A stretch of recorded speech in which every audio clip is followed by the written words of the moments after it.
Saya kaget kemarin setelah rapat disampaikan kepada saya hanya dalam waktu bulan saja.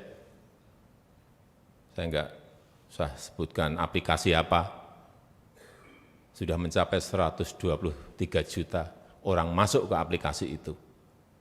Hanya dalam hitungan bulan, karena pembeliannya sangat masif sekali. Artinya apa? Perilaku konsumen kita sudah dipegang. Moodnya mau kemana sudah dipegang.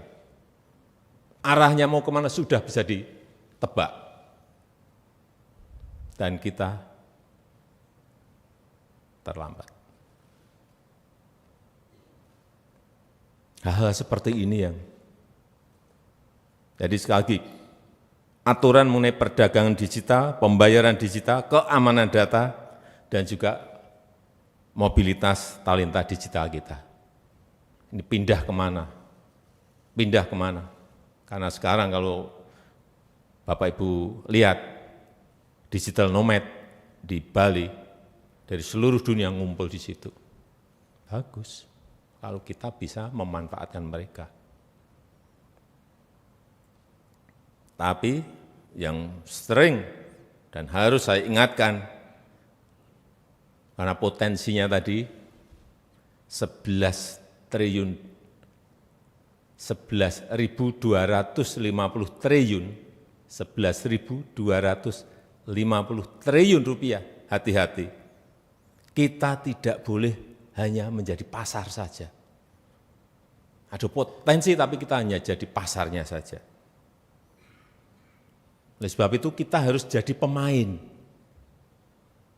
Ini menyiapkan pemain-pemain ini yang memerlukan kerja keras karena waktunya kita dibatasi oleh limit waktu.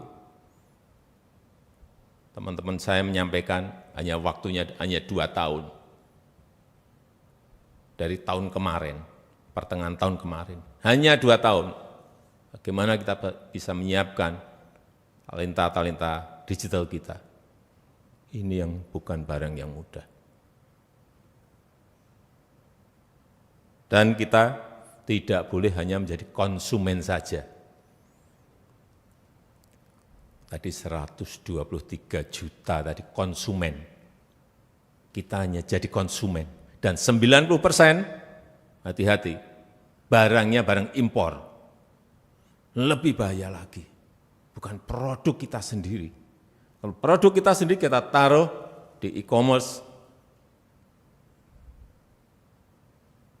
masih bagus. Tapi 90% barang impor. Karena harganya sangat murah. Bahkan baju, kemarin ada yang dijual berapa? 5.000. 5.000. Artinya di situ ada predatory pricing.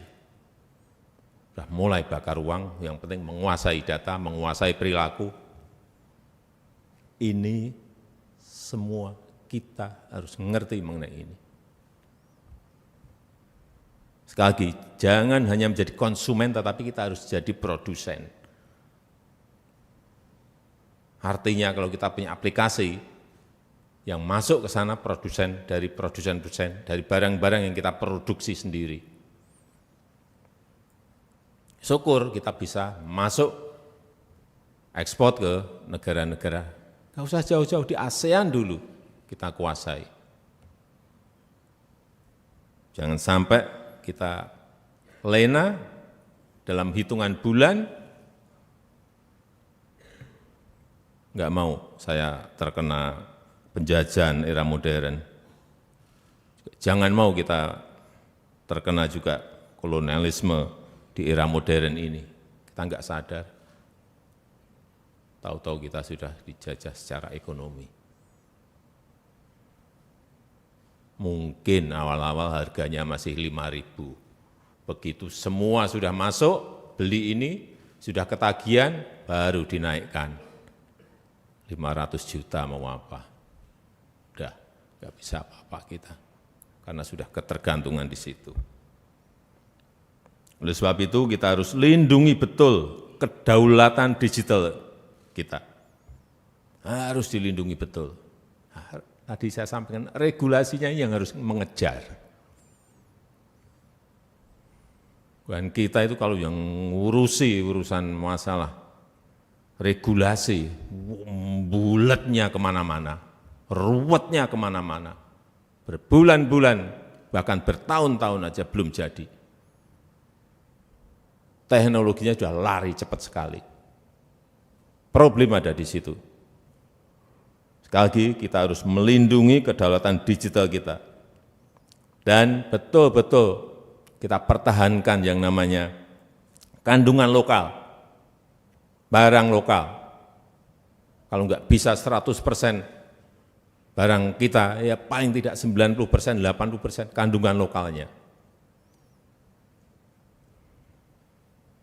Jaga betul yang namanya aset digital kita, jaga betul. Data, informasi, akses pasar, semuanya. Nanti bisa menyangkut politik. Ada yang menyampaikan, pakar digital kita membisiki, Pak, ini hati-hati. Kalau kita tidak proteksi data-data digital kita, bisa-bisa nanti 2029 yang menentukan presiden itu mereka.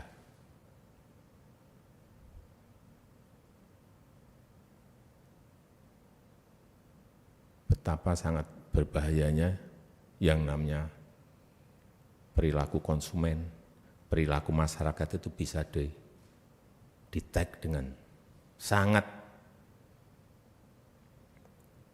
akurat.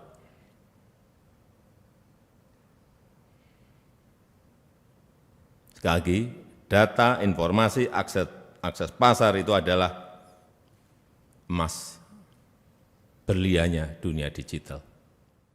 Download Tribun X sekarang, menghadirkan lokal menjadi Indonesia.